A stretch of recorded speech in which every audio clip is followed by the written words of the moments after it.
Pinasok ng mga otoridad ang dalawang condo unit na pag-aari umano ng dating kongresistang si Zaldico sa Taguig.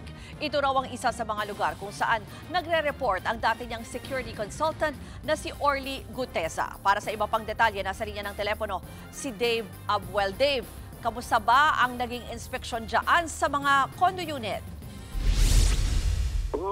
Bit-bit ang inspection order pinasok ng mga operatiba ng National Bureau of Investigation, Organized and Transnational Crimes Division ang isang condominium unit o condominium dito sa Taguig.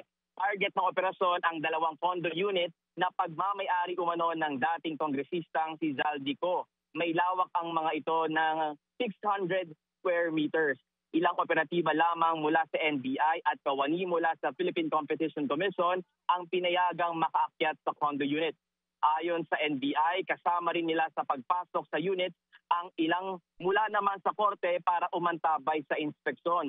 Layon ng operasyon na makita ang ilang dokumento sa loob ng mga unit at maiwasan ang pagsira sa mga ito. Posible raw kasing magamit na ebidensya ang mga ito sa flood control scandal. Isa ito sa mga umano'y address kung saan nagre-report ang dating security consultant niko na si Orly Gutesa base sa kanyang sworn statement.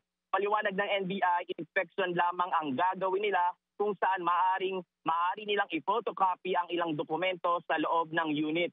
Hindi nila maaaring kunin ang mga ito. Ruth, sa ngayon ay patuloy pa rin ang isinasagawang inspeksyon ng mga otoridad sa nasabing condo unit. Nakaantabay pa tayo sa mga taga-NBI para sa opisyal na panayam at sa resulta na rin ng ginawang inspeksyon. Ruth. Yan po ang Express Report ni Dave Abuel mula sa Taguig. Mga kapatid, Ruth Cabalco, para sa mabilis na pasada ng mga balitang dapat niyong malaman, mag-follow at mag-subscribe sa social media pages ng News 5.